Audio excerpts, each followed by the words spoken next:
How long is?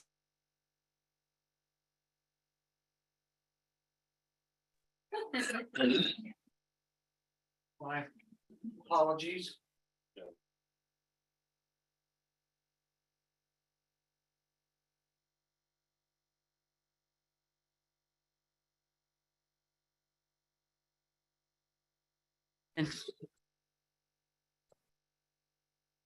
We're still, okay.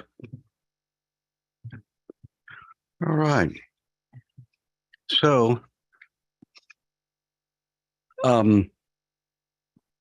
Everybody's here. Bill, hi. Good to see you. I'm just a perspective appointment. Right. Right. Okay. All right. We'll call this rig to order and we'll start with the Pledge of Allegiance.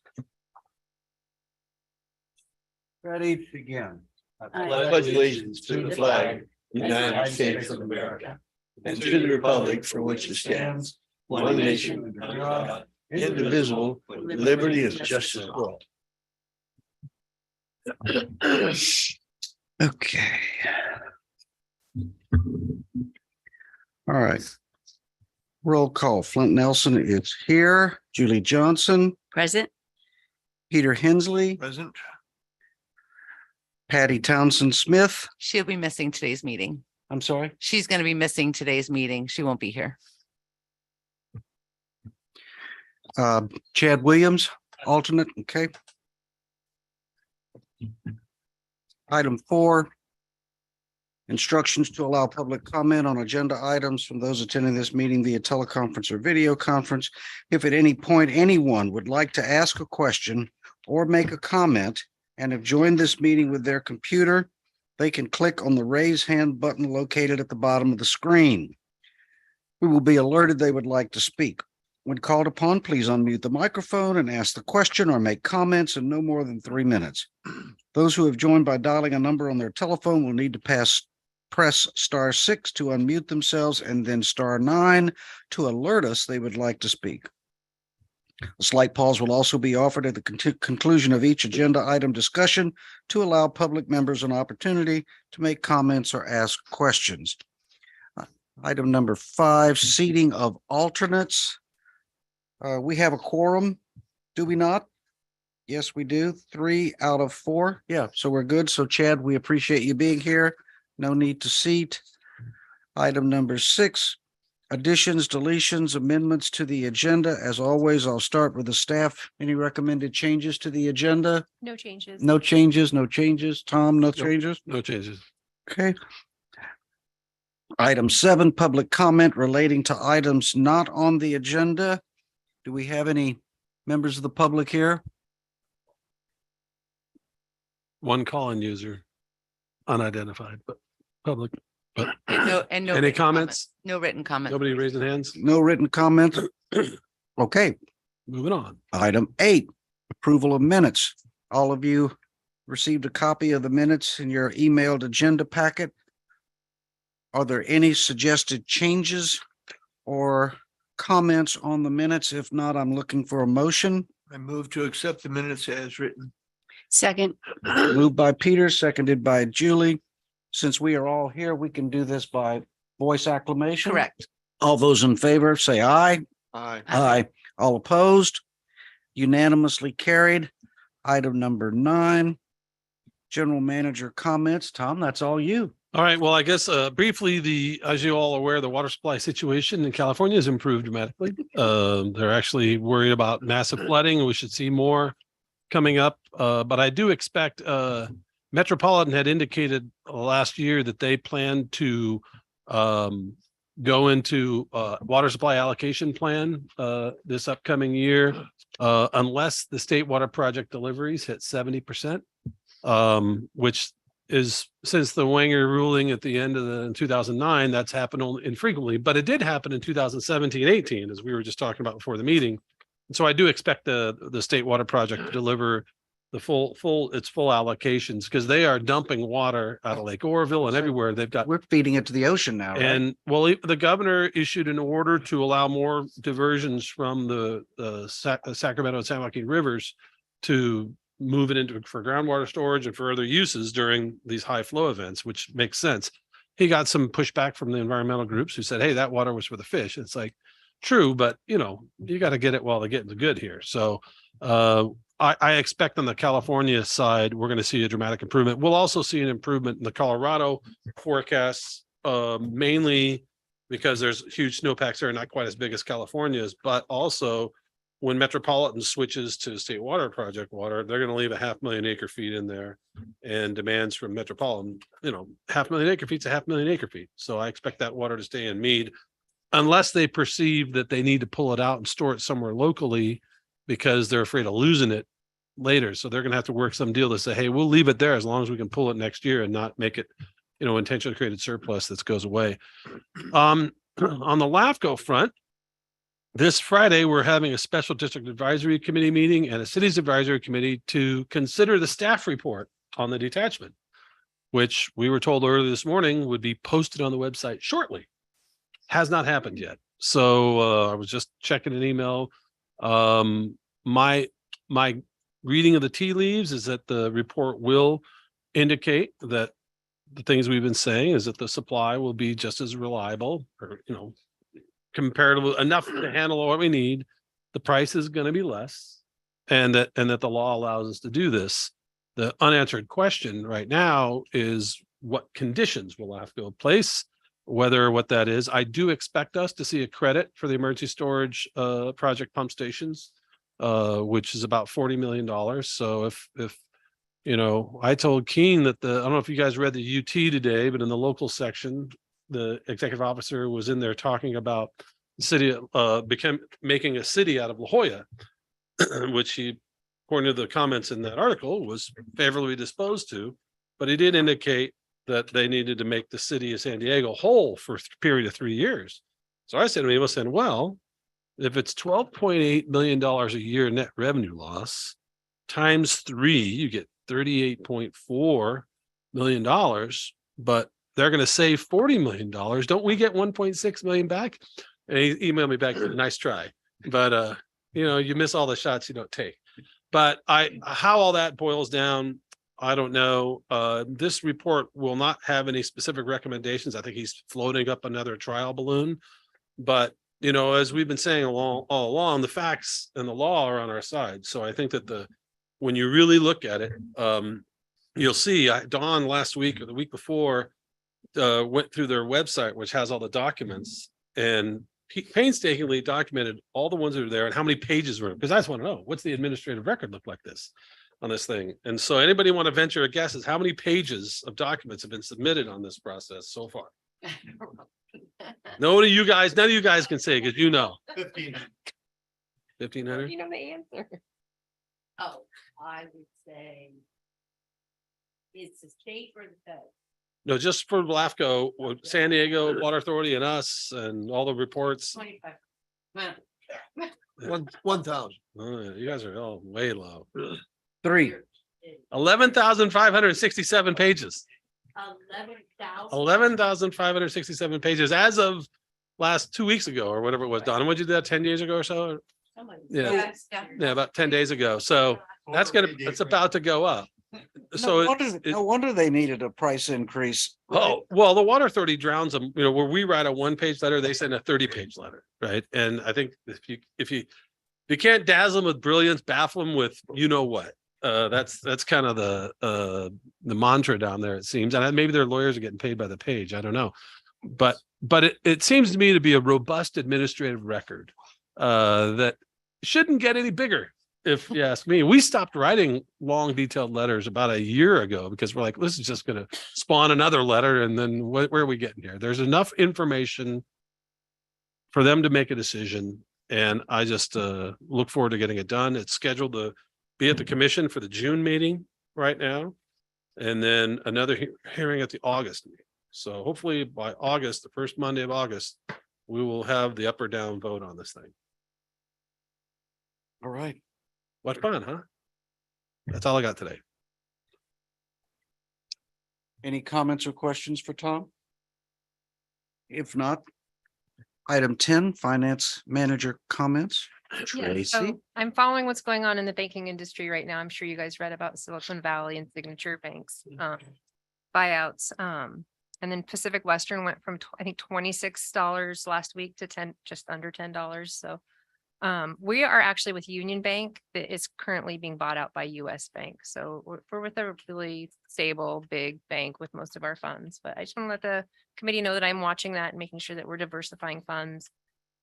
Keeping some in Leif. I was planning on putting some in Class, which is another instrument similar to Leif, and then taking advantage of some 6-month term options with investments so that we still have the funds available when we need them for the wholesale water efficiency projects, but at least we're putting them somewhere else and getting a little bit of interest in the interim. But I'm watching that. Leif isn't great, but Class is a lot better, so I'm gonna put a couple million in there. Mhm. So that's it. How much actual cash are we carrying? I want to say it's like 28 million. Okay. I keep most of it in the investment funds. We do have quite a bit in our liquid cash right now, and that's what I'm moving to Leif and some investments. That's what I meant, cash. So are we able to, but with the $250,000 limit, we have a fair amount of cash that is basically not FDIC insured, is that right? Absolutely, yes. Yeah, That's why it's good to put it in multiple areas and investments accounts. I mean, that 250,000 is nothing. Right. So, Leif is basically covered by the state of California, which can't legally go into bankruptcy. So it's very safe. It's just not a good return. Mhm. So it's like 1/4%. Yeah. It's awful. This too shall pass. This is I don't know. It's temporary. All the Bitcoin bros are hitting the, Yeah. feeling the pain. Yeah. Thank God we don't have any. Okay, I thank you, Tracy. Mhm. Thank you. Vigilance is a virtue, so you keep it up. Thank you. 11, committee member comments. So we'll start with Peter. You got any comments? No comment. Do I get to ask you? I'm not a member. Okay. Comments? Tracy answered my Okay. questions, so thank right. you. And I'm the only other one, and I have none. Okay. 12, report on progress of grant applications and research. So All right, Amelia, you're up. Alrighty, hi, can you hear me? Yep, we got you. Hi, okay. So I'll try to keep this quick. I'm just gonna go on an overview of things that may have changed since our last grant report. So at the very top, probably the most exciting one is the community grants program. So this is going to be a member request for appropriation through the Interior Subcommittee. We've already spoken with Daryl Isa's office, and we were trying to figure out if we could get basically his support to receive an appropriation for this project in the total of up to 3.5 million.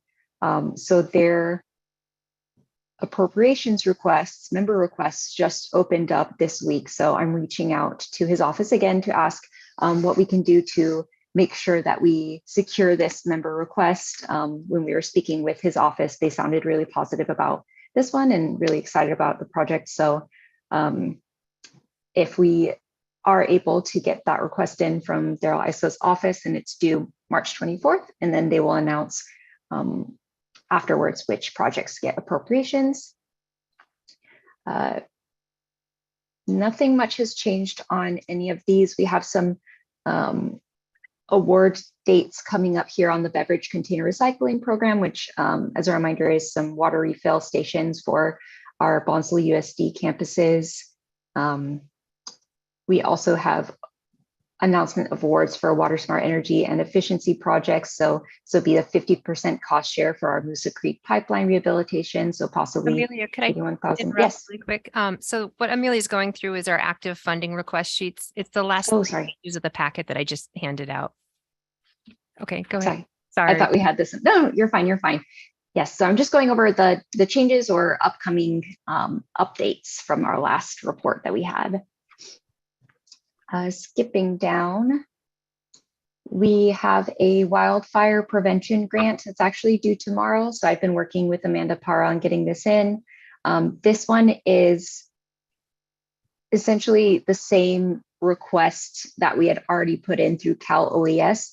Unfortunately, we were waitlisted for Cal OES funding. I guess they said if there is further funding available, then our project could potentially get looked at, but we just received notice that we were not selected and we've been waitlisted for that. So we're putting in for a different grant through CAL FIRE for hopefully the same thing. And that would just be vegetation mitigation around our tanks and around different pump stations. So luckily we already had all of the information put together from a different application for that. So that's potentially, I have 300,000 on here, but it's around 350,000. And then for our regional conservation partnership program, that's an addition that we have down here. I think Tom the other day was just notified that this project was actually allocated money. And I believe that we still have to get together with the member partners to see how this money is going to be distributed and how we're going to use this, but it's for the evaluation of irrigation system uniformity and efficiency through on-farm irrigation audits. And so that will be for the region. This is a regional effort. Let's see, going down. So we discovered recently that, again, through a regional effort, the San Diego County Water Authority was awarded funds for all of their member partners to do work on water saving efforts. So that money comes down from Metropolitan Water District, gets distributed to San Diego County Water Authority, and then from there they give a portion to each of their members. So we had 15,000 allocated, and these funds need to be expended by March 2024. And so we are currently working with an HOA within our district on getting a water conservation garden set up. And let's see. I think that was all we have on that one. And then at the bottom, you just see the update on that Cal OES grant, which is that we are waitlisted. I had one more that I think got taken off of this list and didn't get put back on for the JPIA risk control grant. That was a small one for 10,000. We just received word from JPIA Aqua that, again, our application wasn't selected, unfortunately, for this time, but they have yet to release which ones will be selected. They're going to announce that in their spring forum, I guess. And those are the updates that I have for you so far. Any questions? Yes, I have one. I do Oh, too. Pete, go ahead. You had one? No. Okay. I'm looking on the page that has 3 entries. And the middle one, California Disaster Assistance Act, Winter Storm, says 2/9 submitted invoices and cost to date. Does that mean that we anticipate having 9 invoices and we've submitted 2 of them? Is that what that means? Oh, I apologize. That's the date. So on February 9th, the county did a survey to see who had costs incurred from the storms. And they were just trying to get an estimate of how much our region would require if they were to get passed down funds. So we're still awaiting any kind of due dates or notification that we'd be able to apply. Right. Been more cost since then. That's why it says 2 of 9. No, that's the February 9th is when that request. Oh, came that's out. February 9th. Okay, I heard her say that, but I never made the connection. Oh, it's Never okay. mind. Okay, thank you. No problem. Yeah, I had a question. Sure. The Regional Conservation Partnership Program, is that strictly agriculture, or could it be It's a- large association landscape? It's primarily agriculture. It's through the Farm Bill. It's being managed through the Mission Resource Conservation District. But the challenge is that with their current tussle at LAFCO, Greater San Diego doesn't want them spending any money outside of their service area, which we're in their service area, but Valley Center, only about 1/3 of their farmers are in there. And so there's a bit of a struggle on how these funds are going to get Mhm. shelled out because they don't want to get left out of the thing because Mission and Greater San Diego RCD are at odds, let's say. We have a meeting set up next week between Valley Center, Fallbrook, Oceanside, and Mission to sort some of this stuff out amongst other topics. But one of the things they're also kicking around is developing trying to get some federal money for a crop swap program, similar to what Rancho did. So it's a fine line, and it's just matching money. So it would take some contribution on our part, but to get people to switch from avocado to something else or to more salt tolerant rootstock. All of which is just up in the Rancho service area was mainly conversion of avocado to grapes. But the topography here isn't as favorable for that, just because it's so steep and rocky. We'll have to see what comes of that, but just trying to organize to get a little bit of that federal trough, go up there and take a little lunch. The federal trough. My other question was relative to, associations are perfect opportunities to convert, turf to low water requirement landscape. We have 134 units. I got 134 front yards of lawns put in 40 years ago. And so they chew up a lot of water. In the best of all worlds, I think the district would be well served to have plenty of water to serve agriculture, but a place to conserve would be to do that. We have received a couple of NWD grants, Right, for more efficient irrigation systems and for replanting turf. We're always looking if our grants administrator should cross any programs out there, state, federal, whatever, that are available. It'd be lovely to have a heads up on them and or work with you to see if we could do that. It'd be just great to convert all that to drip, to put in low water requirement planting, which would be just as effective in the long run, and to be a really efficient landscape. And we have a well that we use on the big turf area that as you come into our association, it's a big 1 acre lawn. And that helps a lot. It keeps our purchases from the district down. But still, we want to make that conversion at some point. So that's most of the turf removal money gets funneled through MWD. Yes. And so that's primarily where that is. So I'm not sure if the legislature has carved out some other things for that, but Amelia, keep an eye out and we'll make sure to publicize it if we see any of that.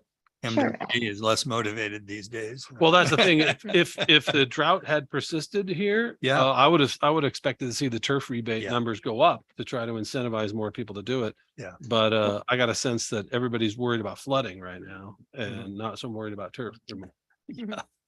And I will say I received word from San Diego County Water Authority that they're going to be launching a new program in May. They received more money to provide kind of like a concierge step-by-step help in converting your turf into water conservation gardens.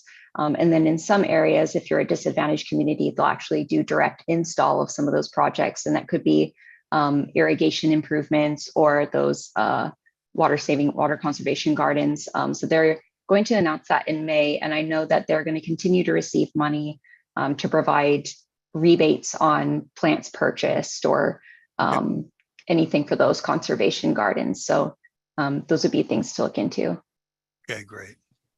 That's through the water authority. Yes. Okay, And I believe the county also has rebate programs as well. all right. Real good. Thank you. Any other questions or comments? Thank you, Amelia. Thank you. I would like to say thank you for the work that you do. Oh, thank you. I think I heard everything. The mic wasn't on. yeah. Your mic isn't on.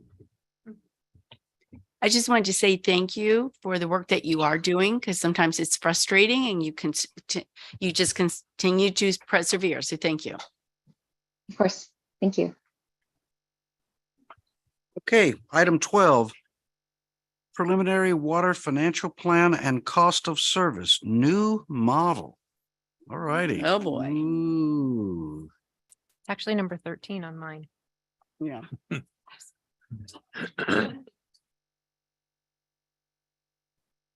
Yeah. Yeah.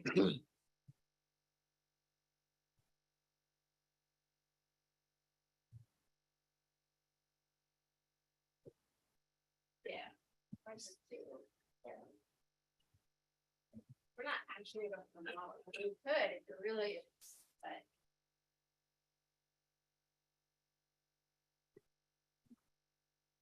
See if it works. I think we're good. All right, so we've been here back, I believe either December, or January, Rainy days. rainy days. And then we came back and didn't have a quorum. And then we went to the board, and so we're back again, and of course it's raining. So with that, we are gonna go over both wastewater and water. So here's just a quick agenda. We're gonna go over financial plan summary, high level again. And then we're gonna dive into water, followed by your wastewater. So as you may recall, there's a lot that goes into financial planning. We want to make sure that you guys understand that it's not just, just taking a budget. It's a little bit more than that. So we look at your budget, we go line item by line item, make sure that we're escalating costs. We account for any of your debt obligations, water demands. This is going to be a tricky one, especially on the water side. We look at growth. We look at any changes in your service needs. Of course, we want to do revenue projections, both rate revenues and other revenues. The biggest factor is always capital spending. So we're going to hit home pretty hard on that one this time around. And then make sure that we have sufficient reserves. Okay. So here's water. This should all be new even to you, Flint. You haven't seen this one yet. Our key assumptions, again, we're going to maintain zero growth. Okay. We don't want to rely on it during this uncertain time. We did bump up reserve interest rate to 1.5, but again, it's very minimal. It's not going to have that big of an impact. Cost escalations, we're leaving salaries and benefits at 5% and 3%. Capital construction, you'll notice a little bit of a change there. So that's just year end for the last completed year is at 7.2. We're keeping that for 2 years. So we're going to keep it high for 2 years, and then we're going to bring it back down to the 5-year average. Okay, so we have 2 different indices that we use. We use construction cost index, which is ENR, and we're using that for any capital type costs. And we do that because they're more in line with what construction type materials you should be seeing. And then for general costs, we're using CPI or consumer price index. Okay. We also are doing only 5% for energy. This did come up during the board meeting where we thought, hey, do we need to look at it and increase it? And we wanted to let you know that fiscal year 2023 budget already includes a 15% increase. So there was actuals of 2022. Budget was 15% higher than that. And then from there on, we're doing 5%. If you guys feel that we need to go in and increase it even higher, we can, but it will have a pretty good impact on water. Not so much wastewater, but water, it's a big factor. Okay. Purchased water, we say that's a pass-through. It's been that way in the past, and we're going to continue that approach moving forward. So any purchased water costs, as they increase, that will be directly passed through to your customers. Okay, so basically we're holding it constant during the rate study period. And then as those costs are known, that's when they get increased. Okay, that's usually on an annual basis. And then I just made a note there that just to give you guys an idea that for water, purchased water is about 58% of your total operating cost. So it's a big factor. And again, we have no control over it. And they're talking about a 14% increase this year. Yeah. And it can fluctuate. That would be effective January 1st.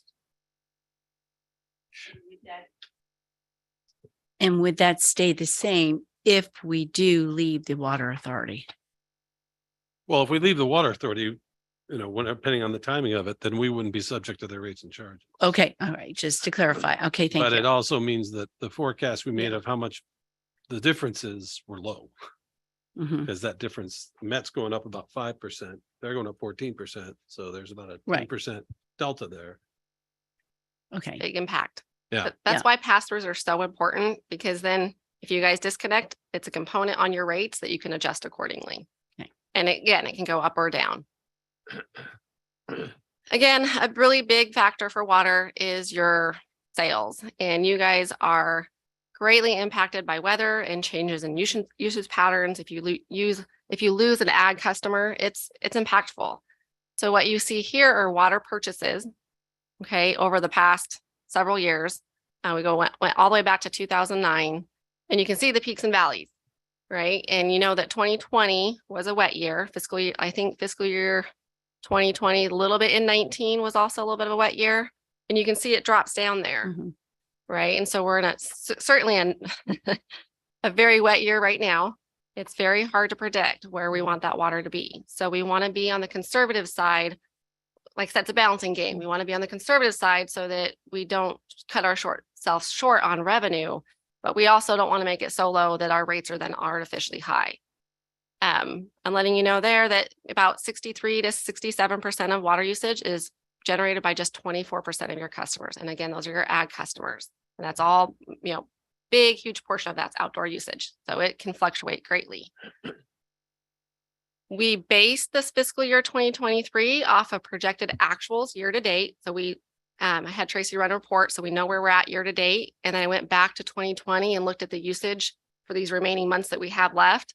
And that's how we landed at this number. But again, there's no crystal ball. So this is kind of where we're at. If you guys feel like we need to bring it back up or leave it where it is, I think leaving it where it is the most conservative approach. But you'll see the rate impacts as we move forward. But it's a big factor for sure. All I'm showing you, Could I ask yeah, a go quick ahead. Question? Yeah. The 14% planned increase in rates in January, is that just on the variable cost of water usage? Or is any of that in fixed costs? It's a combination of both. It's still preliminary. They put out the first draft of the budget and rate study just 2 weeks ago. And we're going to be talking about it this month and next month. They might mitigate it down, although Tracy was at a finance officers meeting where I had expected the first whittling. Sometimes I'm sure you've seen this, Flint, with those. You start out at a big number that you're not going to get, and you bring it down. Met does this. Oh, it's going to be an 8% increase, but it ends up being 5%, and everybody feels good because we dropped it down. And so this could be some sort of tactic, but it's not going to go from 14 down to 5, right? So, but at the meeting she had, they didn't indicate they were doing something about it. There was a press release that said they're going to do what they can. But one of the big factors in the water authority's larger increase is that, and I applaud them for this, I think they more realistically forecasted their deliveries at 360,000 acre feet rather than using 400. And that denominator is what makes that per acre foot cost. Here's the cost and here's how many acre feet. You can play with that per acre foot cost pretty easily by adjusting your denominator. That's why we try to stay low. They had always been going high, and it artificially lowered the per acre foot cost increase. And so we don't have all the details yet on it, and it's still in the process, but the initial thing they put out and showed to the board was 14%. And that was in their press release too. So they're pretty committed to it. What you see here is the cumulative of your water reserves. Okay, so you have a handful of reserves operating. We have at 60 days and 90 days of operating. Water capital, we recommend between 1 and 2 years of your 5-year average CIP. So that's forward looking. You always want to be able to fund what's coming up. Rate stabilization, I have between 5% and 10% of your rate revenues. Again, that's in case fluctuations in like where we're at right now, right? You see a wet year, hopefully it can help cover some of that so you don't have as many rate spikes. New water resources, that doesn't contribute to what I'm going to show you as the minimum and the maximum target, but it is something that, is funded and we have some money there. Liability self-insurance, we just keep that at the 100K each year. It's just something you guys want to have on hand to make sure that you guys are covered. And then down there at the bottom, you see what that means in terms of dollars. So for fiscal year 2024, that would mean that at where we'd like to be would be 17 million in reserves. And somewhere between, like I said, 17 and that 30. Okay. So where are you at? This is your current financial position at current rates. So assuming we do nothing moving into the future, which of course is not what we're going to do. The black line represents your revenues and the red dash trend line are your expenses. And the difference between it, if you can see it down here, is the net cash flow. So this is your operating. So it looks pretty good until, about 2025 when you finally start to go in the negative. But again, this is no revenue adjustments. Here's the capital improvement projects that we have for water. It does include the wholesale efficiency projects. We are assuming that 9.7 million of those projects are funded through the loan that was taken out. I don't remember the date on that, but this is last year. And then over the planning period, which will be 2024 through 2028, we're showing about 39 million in projected capital costs. Okay. Of course, again, if you do nothing, this isn't meant to scare you, but if you do nothing, then in a couple of years, yeah, you'd run out of reserves, but you always need it. You can blame it on Prop 218, right? You can only do 5 years worth of rates. So every 5 years you have to come back anyways and always keep on adjusting and looking at your plan. So what do we recommend? This is just one scenario, just a very measured approach. We just said, hey, let's take 8% each year in revenue adjustments. And this is where you'd land. It would result in having net positive cash flow each year, which is our top #1 priority. It would sufficiently fund those capital needs that we were showing you on that chart. I can go back if you want. Right there. So it would help fund those. And this is after funding that capital. Would be your ending reserve balances. So it reestablished healthy reserves by 2028. Uh-oh. I don't know why I did that. So by 2028, we've met that minimum target that I was telling you about, and we're between the two bandwidths, which is really important. So that's where we ultimately want to be, is somewhere in here. Are there any questions? Yeah, go ahead. Is this reflected on our current users? Because this region is growing. Yes, it is. So that's one of the major assumptions for this financial plan, is we don't want to rely on that growth to occur. We don't want to do that, because if you do, then the rates are going to be lower and you're relying on it to occur. Every year we can come in, which is highly recommended. You can set your rates at a maximum and then notice it for that 5-year period. And then you can always come in and go underneath that if you see the growth that would help fund some of that. All right, thank you. Any other questions? That actually, what you just mentioned occurred between 2008, 2013. Nothing happened. There was no development. Right. Virtually. And then it started up in earnest, 13 or 14. Taken off from there, but now it's stopped. Right. Slowed up markedly. Right. And Take that risk. and the market is slowing. So we don't want to rely on it to occur. It's Right. great when it happens. It can just help you get to these reserves a little bit earlier. Right. But if you rely on it, then you're short revenue, and then we're back to larger adjustments. Okay. So Andrea. Yeah. It's probably the smallest thing. In the chart where we were talking about a water capital reserve being 1 year of the 5-year average CIP.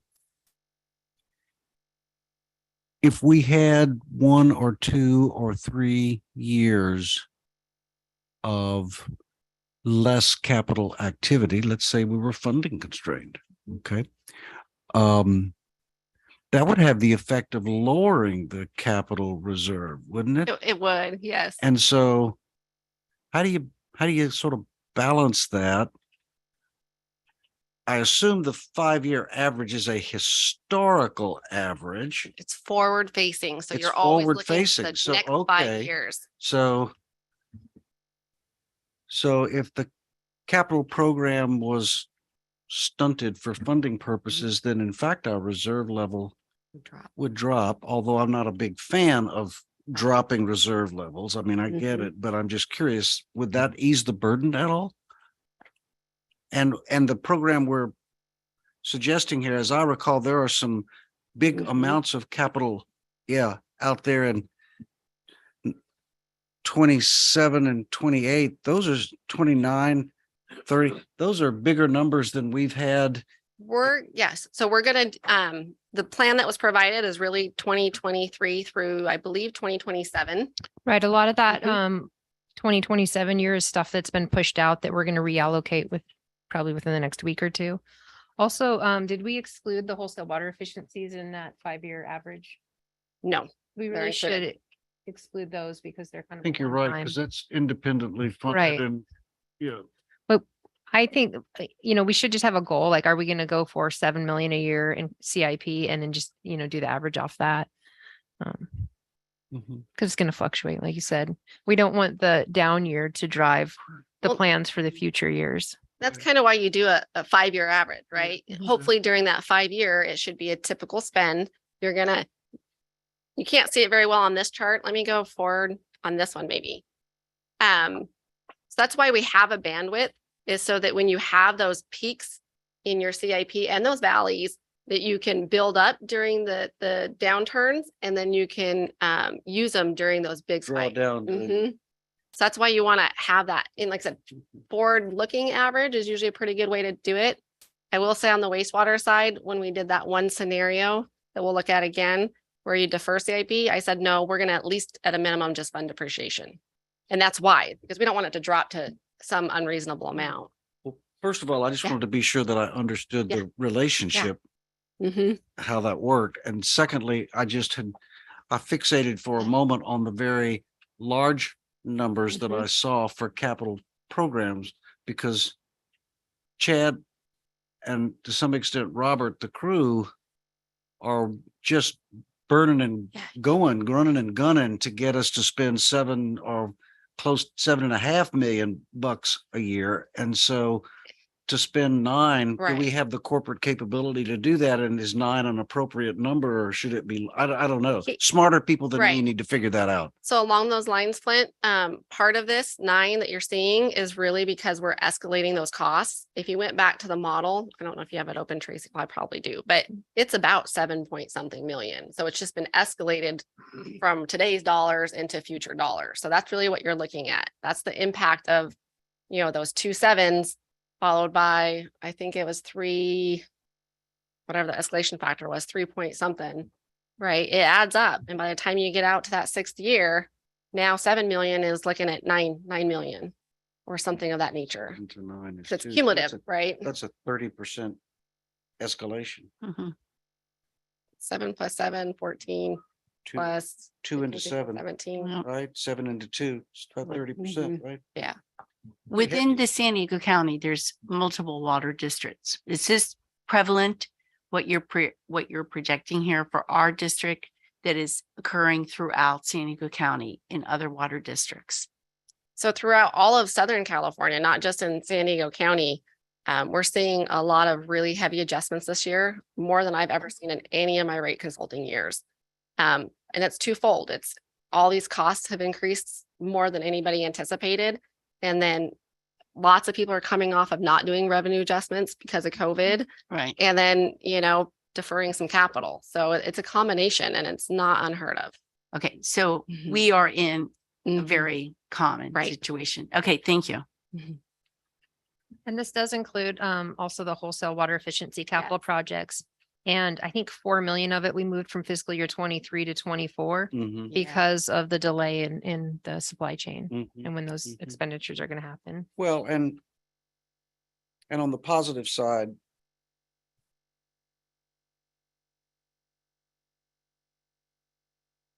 the politics are much better if we under promise and over deliver. If we say our rates could go as high as this and we don't have to go that high, that is much better than saying our rates will be this and we have to go above it. And I like the politics of the other better than the politics of the former. And if I'm not mistaken, this revenue adjustment is our portion of it. So as far as it's not going to be an automatic 8% increase to everyone's bill. Of course, if the water authority part goes up 14%, it might end up being that way. But they're 60% or whatever it is of the cost, and this is the 40%. So it depends on how it all shakes out. At any rate, I get it. I get it. The 8% is The a fine tuning that revenue Tracy's need talking about, total.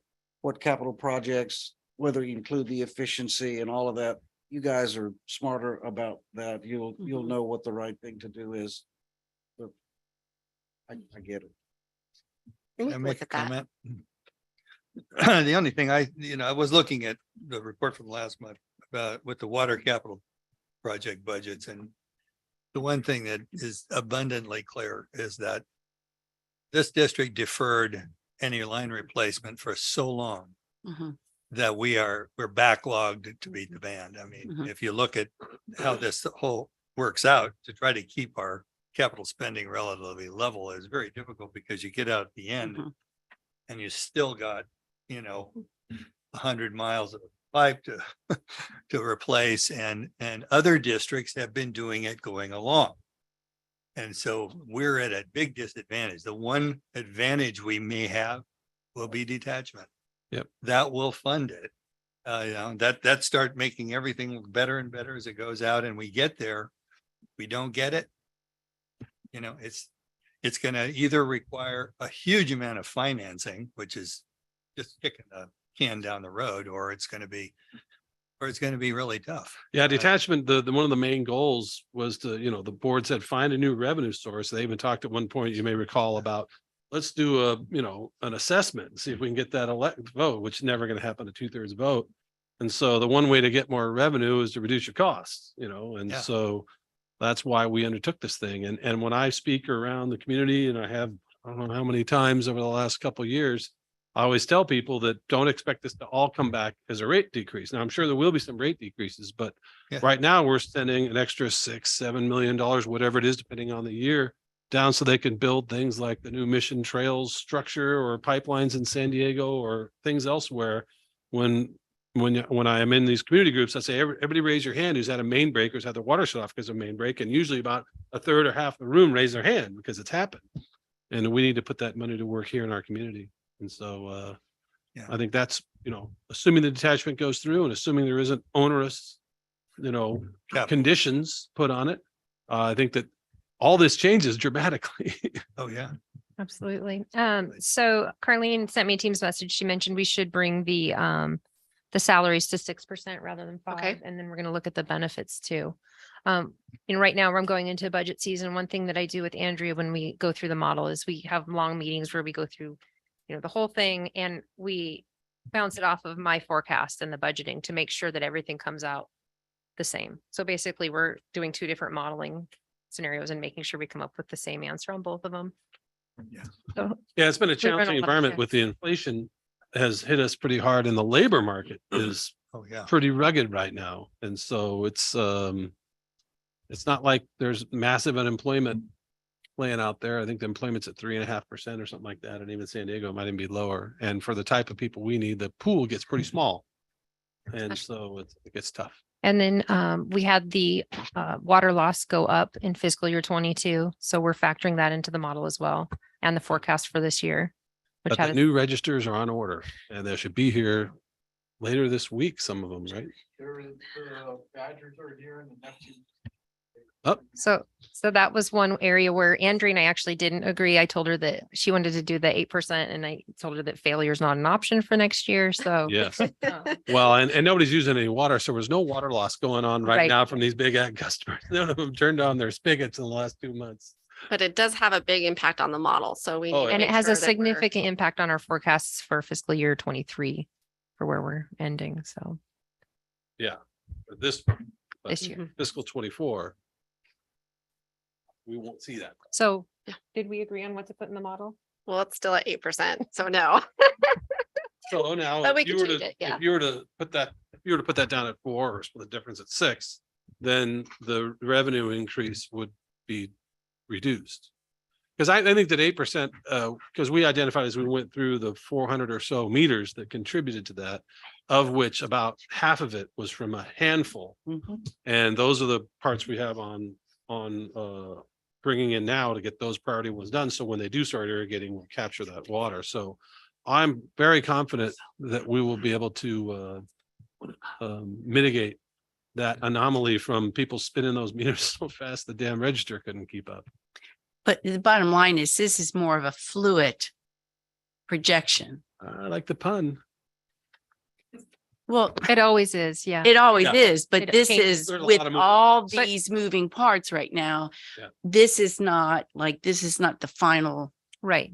this Right. is a fluid working document And because there's getting too many. feedback from all of you, just like you have Right. here. And then we still have seeing what's going to happen there. We have an election coming up, so we have a lot. We actually have a whole schedule to follow in order to get new rates effective July Right. 1st. And that's really our goal every year is to know what our rates are going to be, Mhm. have them go into effect the same time we pass the budget. Then we don't have these 1 month delays where we miss. So I suggest we date all of Yeah, I these think 5% is projections. fair enough. So if we look back at it, we can see the date that. it Right. was So what discussed. I do is I save all of our PowerPoint presentations so we can see what the forecast was at that time because our Okay. model is literally changing every day. Right. Okay, thank you. And she said 6% for, For salaries, and we're going to look at benefits. okay.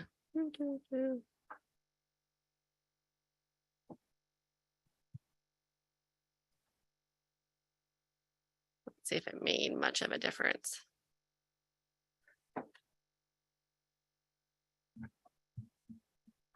I had 8%.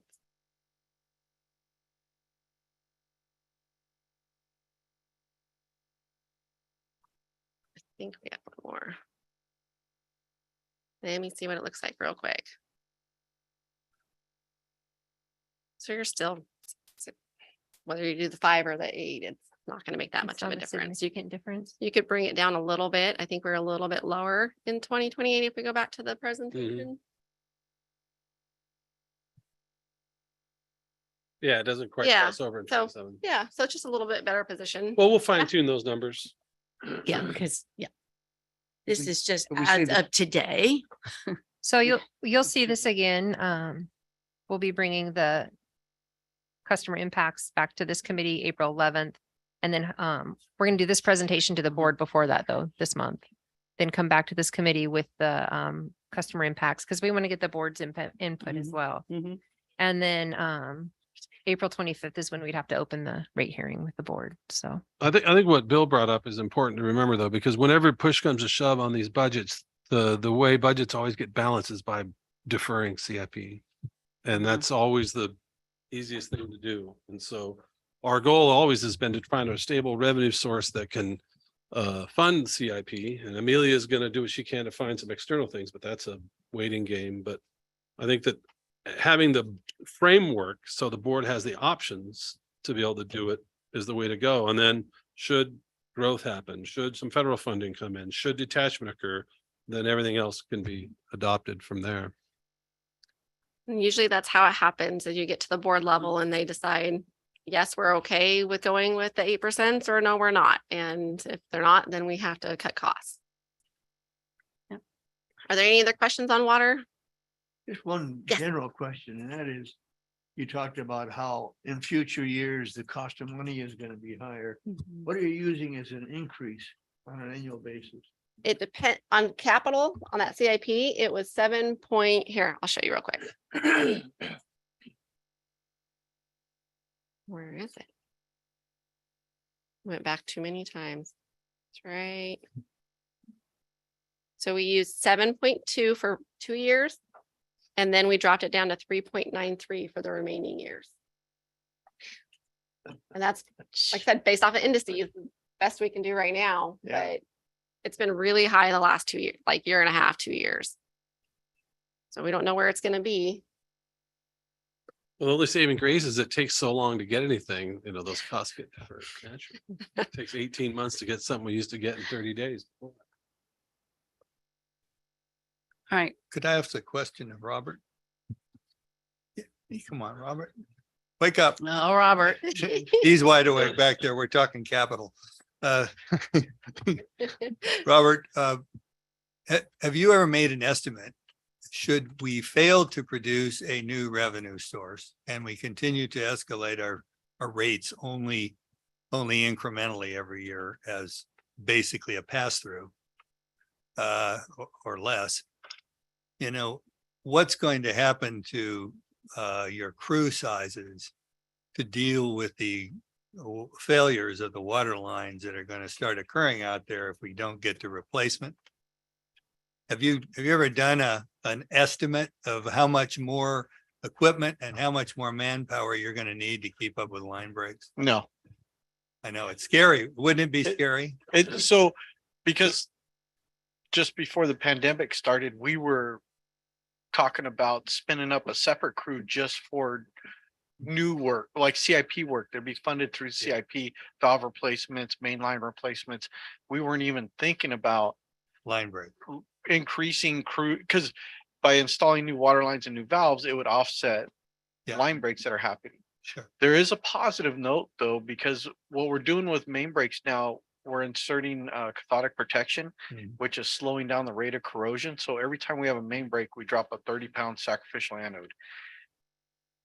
I can look and see what our main break rate is this year compared to previous years, but it seems like it's slowing down a little bit.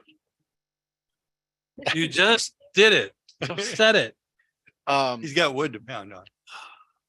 But it will come to a point Yeah. where if you're not doing CIP work, you can only, your crews can only work so much. So a good example is when we had Gopher Canyon, not this January, the January before, and we had 7 main breaks in 5 days.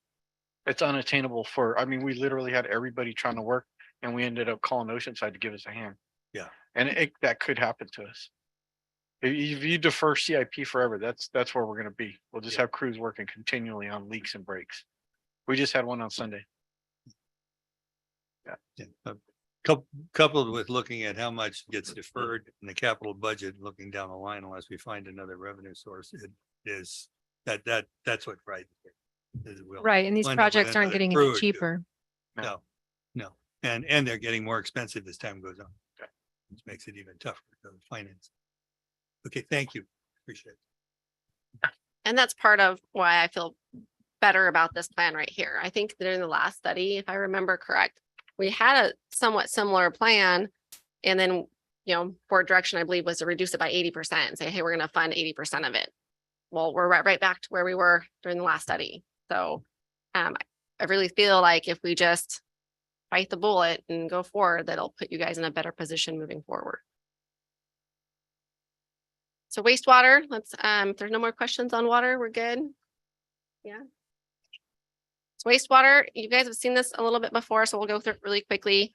Again, the last study was clear back in 2018. You've seen this too, right? Okay, so we're good. 2018, they at that time wanted 7.5% annual increases. The board only decided to adopt 1-year rates at that time. In March of 2018, the first scheduled rate increase was effective. In calendar year 2018, we had finance turnover. The rates were in January 2019, we maintained the Hold the 2000. line in 2019. There you go. The board did not revisit the rates for years 2 through 5. They were never revisited. So where does that put us? In 2020 and 2022, we've been primarily focused on the detachment. We were engaged in the fall of 2022 to do a wastewater rate study. We had a finance committee workshop meeting in January. We followed that up with a board workshop in February. We also were hired to do a water rate study during the same time period. So we're trying to get that in under the line here at Tracy's tight deadlines here. So our goal is to have proposed rates for July 1st. If everything goes as planned, that's where we want to be. Again, these were the rates. 2018 is where we currently are at the 5507. Again, the key assumptions haven't really changed much since the last time you guys seen them. We bumped up reserve interest rates a little bit. We should change salaries on here. We will change salaries on both models to be consistent. The capital construction in general, again, they all match between the two models, so there's nothing new there. The treatment, this is a little bit different. So treatment, we are showing it increasing at 6% each year in the model, but it should be a pass-through. So we'd recommend when you notice that to your customers that you indicate that it's a pass-through mechanism so that you can, like if it goes up by more than 6%, you guys can go ahead and automatically pass that through to your customers. Treatment costs, similar, like I said, to purchase water cost, it's outside of your control and it accounts for about 35% of your operating costs. Okay, so still a pretty big chunk. This is where you're at. If you do nothing at your current rates, there is an operating deficit that we do have to get over, and we need to do that pretty quickly. This was the original plan CIP for wastewater. Hopefully you guys remember seeing this. It does include in 2023 that Thoroughbred Lane lift station and pipeline repair. which was largely funded through your CFD funds, which is what we're showing there. So it's not really impacting rates.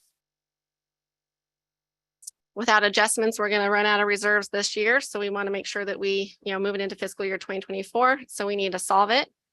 Our three primary objectives need to be to eliminate the operating deficit. So we need to do that immediately. We want to fund the operating reserve, and then we want to build up so that you can fund your capital reserve. We're coming back with three options to you guys this time. So last time we only showed one, right? So now we're going to show all three. So first option, scenario one, we're calling it deferred CIP. That's where we don't fund any CIP during the 5 years. That's like worst case scenario. Okay. Then we're doing a measured CIP, which is actually going to be a little bit higher than the planned CIP, which I'm going to show you in a minute, but it's a measured approach. So we're building up over time steadily to get to a point where I think we probably need to be. And then the third option, we're doing the planned CIP, but for that one, we would have to do debt financing and we would do it in 2026. So let's see what that looks like. What do you mean by a vote? No, we can finance debt. Yes. Yes. You just have to have the ratings to do so. And that's why I say have to wait until 2026 because of that operating deficit. You're probably going to need to get past that. And then once you're past it, I think you guys will be fine. Okay. And for those of you that were at the board meeting, the reason we're coming back to the committee again is the board advised us to still have CIP in there rather than just deferring it, which is great. I'm all for it. Yeah. We would prefer that. So here you go again, deferred CIP. I'm showing you the capital funding dollar amounts by year. If you deferred it, it'd be zero. You can see the measured. I start the same that was originally planned, and then I'm bringing it up, okay, over time to get to a level that I think we probably really need to be at. It's basically smoothing, to some extent, it's smoothing this plan, but it is more in total. In all of these scenarios, I'm not doing any CIP funding for 1 year, just to get past, I said, that operating deficit. Okay, so you're going to hold the line for 1 year, and then you're going to start with original plan CIP. And then again, depending on which one we pick, or which board decision the board makes, we'll see what that looks like. So it's really just Question. taking our CIP plan and spreading it over 3 years. Question. Yes. Help me understand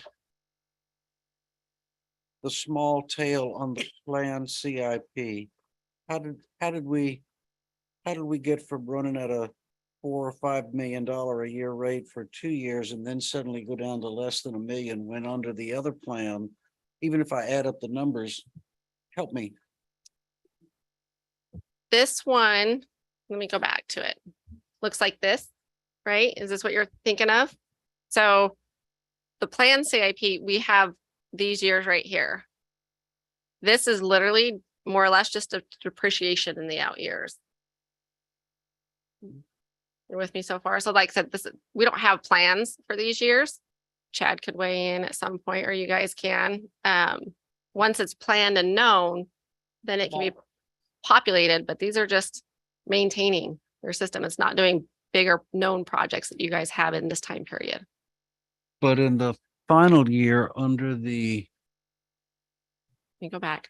measured, Wasn't there some we're debt spending financing in- we're spending $3.2 million in the final year, right? There's two Mhm. numbers in bold on that table. Well, that's the debt financing. Okay. Yeah. And that's, so the spend isn't being funded through rates. And so there's debt that comes in that gets pays those 2 big years, but then it's not, the rates aren't generating as much. Am I misunderstanding Clint, the chart? I thought here, the one chart was second. just CIP, how much we were gonna spend on CIP, right? Okay. So the CIP in the final year is 2028. It's about 900K. Okay, so. And that's what you see 2028 in this shows one. 0 or $1 million, but the measured shows 3.2 million, right? I'm not, You're wondering where I came up with the 3.2 million? okay, we can do that way. Okay, we'll do that. So It's this is either why planned. is it Okay, 3.2 or why is it right. less Okay. than $1 million? So this bottom one here is planned CIP. That's what's scheduled. And you guys have a schedule through fiscal year 2027 that I'm aware of. The 935, I believe, is probably close to your depreciation. Mhm. So if we're not funding anything, you at a very minimum, my minimum for you guys is funding depreciation. I have it. Maybe you and I are on the same page with this. I don't understand the measured CIP. If you add up that money total, It's gonna be more. Right? Mhm. Over my, Measured, Total plan measured year. is 7.3 million and planned is 9.7 million. Like- No, 10.7 million. 10.5 million. With that. well, this one is, yeah, this one with the dark, I think I might have a. So what no, I does don't. debt financing have to do with the acceleration of the production rate? thank you. Okay, that's my question. Of the wastewater rate, No, no, the production rate of getting work done.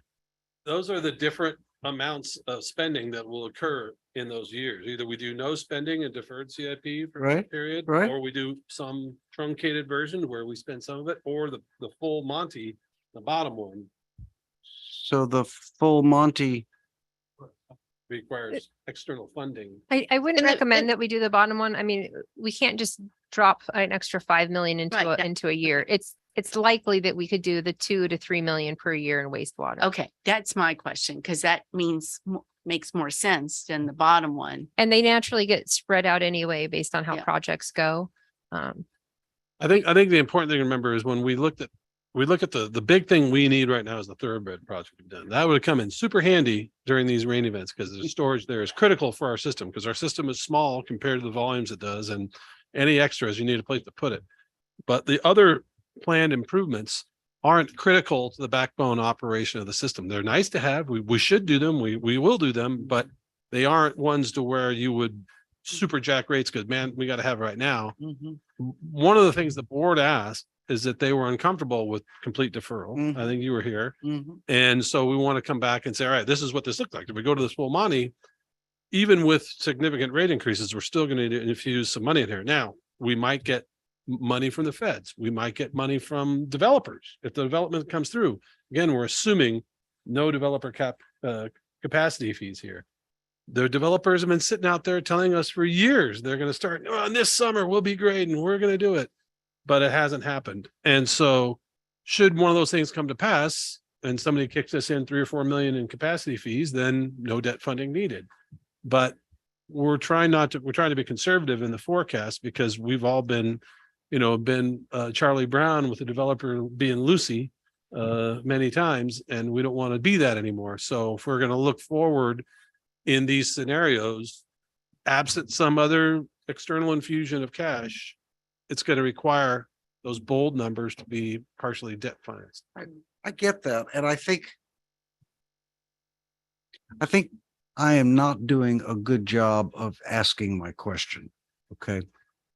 I'm making an assumption that whether it's the measured CIP or the planned CIP, that it's basically the same or a similar market basket of projects to be prosecuted. I see. No, the measured CIP will trim some of the projects out, Okay, defer them out. fine. So it'll be a Okay, different total spend.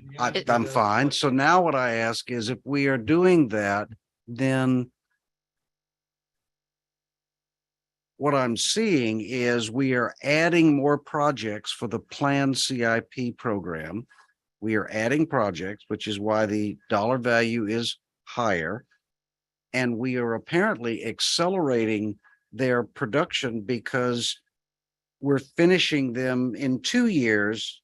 We're finishing more projects worth more money in 2 years than finishing fewer projects worth less money in 3 years. I'm somehow this is just not connecting in my brain. Now, if you go Tom. back to the slide you had before with the 2 chunks there, those ones right there in 26 and 27, Mhm, that's the planned CIP. Yep, and that's With those 9.5 million. Those Yep. 2 big chunks. Yep, yep. So a different CIP list would be to spread those projects, move some of them out, change the projects or do different smaller projects instead. So I haven't personally seen the adjusted CIP list. I'm not sure if Chad has, I'm sure. I don't know. Yeah. So I have a question. I'll drop it. Because of this and I don't want to put anyone on the spot, but Robert and Chad are here. And have they given their input in their role of what would be the most feasible in the planning for us to know? So that's part of our CIP ranking sheet that we do with engineering and operations. It's kind of a circular process because we rank them, we figure out what needs done, and they give me the feedback on that. We meet on it. And then we go, okay, we don't have enough money for that. So let's whittle it down to, 3 million less. And so we kind of go back and forth on that. But that's why we prioritize them. So we know which ones are the most important. Okay, thank you. So I haven't looked in this. Is there going to be at the end of this a recommendation of options for us? I was gonna go for all three recommendations and you guys can select one of the three, or the board can select one of the three. These are just Yeah. options. These are just, they're viable. All Okay, three of them are so- technically viable. Do I have a recommendation for you? My recommendation would be the measured. You're building up your CIP. Right. You're getting to a level where it should be like an annual spend, hopefully. Now, And you're building it up over time, as but far as the board decisions, is this the April board meeting? So we bring this back to the board to show them the different options. Right. And then at the April board meeting, we show them the customer impacts and have them vote at that time. So Because sometimes you do ask this committee to decide an Right. option. there's nothing And- right now that's good. Okay. You're saying So this is going to the board at the end of this month. Perfect. for the April meeting, there will be a board action letter for both water and wastewater rates. Okay, We just want to make sure that we bring the committee and the board through the process. okay, so this is more information, not Feedback. for decision. And then we get Okay. feedback, we work through the models. And there'll be a finance committee meeting in April. Right, Right, prior to right, that, meeting. where right. we'll have. Okay. If they want okay. to ask us to recommend something to the board, Right. that would be Right. the time to do that. Right. Okay, thank you. I just wanted to make sure this wasn't part of the meeting today. We're just bringing you through the process with us. One other quick question. Yes. For Chad. These two, the planned and the measured, in terms of getting the work done, do you have a preference? Can you say it one more time? Yes. We're talking about these two, measured CIP and planned CIP, where in planned CIP, we're doing more work in a shorter period of time. And what I'm wondering is, from the standpoint of the person responsible for getting the work done, like you, do you have a preference between the two? I think we would go with the planned, but working with Tracy, we would like to not have to issue debt in order to do so. Hmm. So it's kind of that balance. But yeah, if you could give us unlimited funds, we could just feed this machine. and I'd weigh in But you'd there. have time to get all the work done We would. with the staff that you have. Yeah. Yeah. That's the main question. Yeah. Thank you. From a rate perspective or a financial planning perspective, it would be really, really hard to build up enough funds to do that plan. That's why I said you have to issue debt for it, because if we would have to raise rates by so much in fiscal year 2024 and 2025 to have the funding available come 2026, that afterwards your rates would be too high. So you got to Okay. balance it.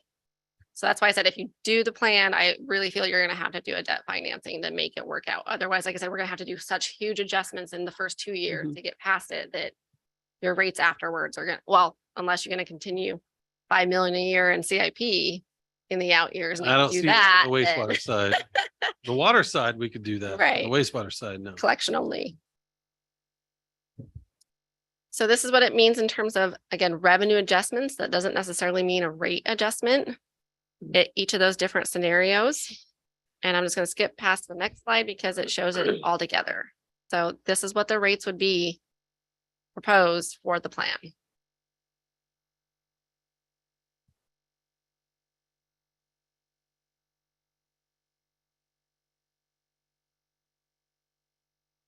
There's no way to get past a large adjustment that first year. You have to get over the operating deficit. And again, most likely during those 5 years, some of those developments will go. And so those outlying years won't need as large of an increase. Well, it certainly makes Meg's question at the board meeting, it certainly gives him a very stark answer to that question, which is, if you want some CIP on wastewater, Yeah. get ready to have double the rate increase. Mhm. That's Yeah. what it's saying, Yeah. right? If you go to zero, then you can have a moderate rate increase. And so But there's a lot of risk there. I think Mhm. that it's just the political decision. Are you ready to take the heat? I mean, that And it's zero with the option of if we get developer funds, then we would do the CIP. right. I Right, mean, right. if some developer that, money you know, shows up, They wanted options and so they were bringing. There they more are. Options. there they are. Yep. Yep. And the reason why the rate increase is less for the planned CIP is because of the debt. Right? Absolutely, Because of the debt. It absolutely. You're- reduces the amount to be financed by rates. Right, you're spreading it out over Got it. generations instead of right now, today. And this would be no different than the debt financing that we did for the wholesale efficiency project. Correct, just Correct? higher interest You rate. you can figure out what Yeah. what interest rate you want based on the duration you're willing to play it over and Yes. go for it, right? Yeah. Okay, Everything's a little Too far higher ahead. now than it was. okay, Dawn's giving me the look. All right. You- And then just to wrap up, this would Stay be it. within, a foot or so of your microphone. This would just be the regional comparison. All I'm showing you here is where you guys currently are. You're at the very bottom tail. All of the dark purples there that are kind of hard to see are the different scenarios, right? So the first one was the deferred CIP. And then you had the measured, and then you have the debt finance. So you can see what it does to your rates. And then again, way back in 2018, we would have been at 73.58 if they had gone into effect. So we're still even below that. And again, that's probably because CIP has been deferred, if I had to guess. So that's where we're at. Any questions, Comments, feedback? comments? Great presentation. I think we got a lot more in developer fees than we had anticipated. That 10 million wasn't ever forecasted until Tom pulled it off. Well, well, we were scrambling to figure out how we're gonna do Thoroughbred, how we're gonna operate until we Yeah. got that money. Yeah. And that was critical to even getting that project off the ground, because And- we had nowhere close to enough. We actually had it budgeted quite a bit higher for a while. Well, it's a tough spot. I mean, and that is the Dexter Wilson study has multiple phases as development comes on, that we're gonna have other improvements that need to be done. But right now, we run on the bitter edge on a 15-inch line on North River Road. And it's operable, but it's right on the edge. And having Thoroughbred will be a massive improvement because we can take the heat off of that line by storing water. Because when it rains like this, we get these peaks that come in for a few hours that are just, Yeah, you got nowhere to put it. You got to start shoving it down the line and hope it doesn't spill.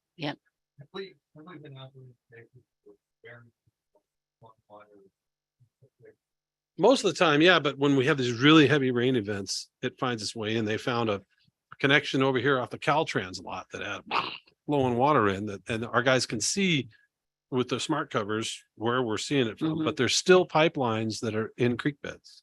Over here by the model airplane park, Yeah. over there by Moosa Creek. And so, and when like Camino del Rey floods and every manhole's underwater and groundwater comes up, and then you've got old clay pipe that's just a little bit here, a little bit there, it all adds up. mhm. Oh, very much so. We don't have capacity issues except during the big rain. And events. I normal mean, the flow. guys can manage it. Normal flow. With It's the normal- wet Yeah. weather, and that's what all wastewater is, the wet weather events. Yeah. So some of the projects in the deferred CIP, or hopefully will be measured, is I&I management and to try to line some of these pipes that are the old VCP pipes that Yeah. are leaking in, do more manhole rehabilitations like we did over on North River Road. Yeah. And then get some of the pipelines out of the creeks. The development across the way with the commercial center over by the model Mhm. airport, Uh-huh. that will eliminate that old sewer line. And so that's going to be a biggie to get that out of there. And then one of the other projects is to deal with the line that runs in the Moosa Creek through the golf course Yeah. to get that out and into the roadway. So those are things that happen during rainy years that are problematic. Is that accurate, Robert? It's completely accurate. And when we line those sections on North River Road and line the manholes, we saw a reduction of about 200 gallons a minute. Wow. That just from I&I. Wow. But with this year's rains, we're gonna have a crew of 6 team members out tonight. We're gonna be transferring flows, so we're gonna be using tanker trucks to move flows from lift station 2, which is Little Gopher and Old River, and moving it down to Stallion, because that lift station will get inundated. Yeah. And our peak flows Wow. happen really weird. They happen around 11:30 at night. Yeah. Wow. right before everybody goes to bed, right? Well, this storm that's coming tonight, that's gonna give us 1 to 2 inches, is set to hit at midnight as well. So we're pre-planning for that. And like Tom said, with Thoroughbred, the hope is because we have an extra large storage capacity there, we can slow all the flow coming down basically Highway 76 corridor, slow it down right there, slow it down at lift station 1, and then lift station 2 just pumps a nice even flow down North River Road. And we have sensors on North River Road, so when the manhole starts to surcharge and it starts climbing, the sewage starts climbing up in the manhole, we get alarms and stuff. So yeah, we're pretty sure it's gonna be an active night tonight. Yeah. Gonna be busy. There are some significant pieces of damage on North River Road right now. It does not look like it's our manhole covers, but there are some gaps, there are some holes, this deep, sharp edges on North River. That I have to swerve Yeah, to miss that's them. They're the so bad. city of Oceanside. They go all the way up to To the school almost. almost to Highway 76 Yeah. on North River Road. Yeah. Yeah. Yeah. No, it comes all the way down past Sleeping Indian. You have to Yeah. drive slower, which I hate, slower and more carefully with a lot of weaving because there are some deep, sharp holes. Thank you, Andrea and Thank you. Tracy, for that. It's a great set of presentations. So thank you so much. We look forward to seeing you back in April. No more rain. Right. No more rain. Right. Well, I hate to throw water on this, but April showers bring May flowers. Okay. Item 15. Committee membership appointments.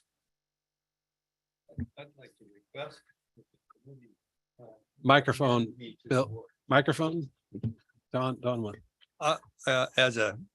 As now just a public participant, I'd like to recommend that the committee recommend to the board my appointment to this committee.